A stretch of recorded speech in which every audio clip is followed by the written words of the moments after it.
Maintenant que tu as créé ton prototype, comment le lancer? On va voir dans cette vidéo, premièrement, quand lancer et pourquoi lancer ton prototype, puis comment construire un pitch, donc une description tenant en une seule ligne de ton projet, et enfin les différentes formes de lancement d'un projet. Donc tout d'abord, quand lancer et pourquoi lancer? Donc la question est vite répondue. L'objectif est de lancer le plus vite possible, tout de suite, maintenant, ASAP. Pourquoi? Et bien tout simplement, on aime bien se mentir, on aime bien surintellectualiser les choses, donc penser à tout plein de scénarios différents, mais à quoi bon? On ne fait que repousser en réalité une échéance qui nous effraie, le fait de s'exposer au monde, un monde qui est froid, brutal, violent, et j'en passe. Mais dans le pire des cas, qu'est-ce qui se passera? Tu recevras des critiques, garde tout ce qui est constructif, et le reste c'est que du bruit, tu le laisses de côté. Un autre cas de figure, au pire des cas, tu ne recevras aucun retour. Le monde ne t'accordera aucune attention, tant pis, tu itères, encore et encore et encore, jusqu'à constituer un socle, un noyau dur, une petite communauté, certes, mais fidèle et pleine de bons conseils. Une petite parenthèse ici, c'est précisément ce que j'essaye de réaliser avec mon contenu. Je ne cherche pas la viralité à tout prix, mais à partager mon quotidien, mes passions et grandir. J'espère t'inspirer toi et quelques dizaines d'autres sur Terre, j'en serai déjà largement comblé. Deuxièmement, le pitch, donc cette description tenant en une seule ligne dans notre cas de figure. Donc ici, il faut chercher à clarifier la vision, pouvoir expliquer un concept comme si on s'adressait à un enfant de 5 ans.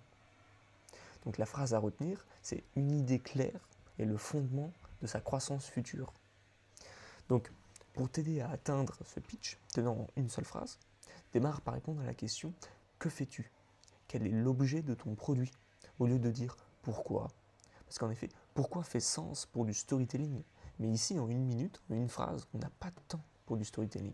Ici, on vise à véhiculer notre message en une seule phrase. Deuxièmement, on évite le jargon, les termes trop nichés et incompréhensibles, où on fait comme si on s'adressait à un enfant de 5 ans. Troisièmement, on reste forcément concis. Petite parenthèse, il est possible, mais pas tout le temps pertinent, d'utiliser le modèle X pour Y. On prend le Uber Eats pour les EHPAD, par exemple.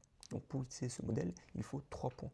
X doit être un nom fort, donc une marque connue et reconnue. Ici dans l'exemple Uber Eats. Ensuite, deuxièmement, on doit comprendre pourquoi Y, donc dans notre cas les EHPAD, voudraient un pareil service. À dire, c'est pas clair, donc l'exemple que j'ai donné, c'est pas forcément une idée à réellement créer. Enfin, Y doit être un marché conséquent. Pour récapituler, dans un pitch tenant une seule phrase, on cherche à être descriptif, conversationnel, pas de jargon, pas de préambule, et surtout concis. Troisièmement, les 7 différentes formes de lancement. Le premier, c'est le lancement silencieux. Donc on crée un site vitrine, pour cela tu auras besoin d'un nom de domaine en ligne, un nom de société, une brève description, un moyen de contact sur ton site vitrine, et ce qu'on appelle un CTA, un call to action, c'est-à-dire un appel à l'action. Donc par exemple, quand un de vos prospects se rend sur votre site vitrine, qui comprenne de quoi il s'agit, et surtout qui puisse transmettre par exemple son adresse email pour intégrer une liste d'attente, une newsletter, et recevoir donc de la communication de ta part sur les avancées du produit. C'est notamment plus que pertinent pour tenir au courant tout ce qui est nouvelles fonctionnalités et grandir une audience. La deuxième méthode de lancement, c'est tout ce qui est amis et famille. Donc ça, on a déjà pu aborder la chose lors d'une précédente vidéo.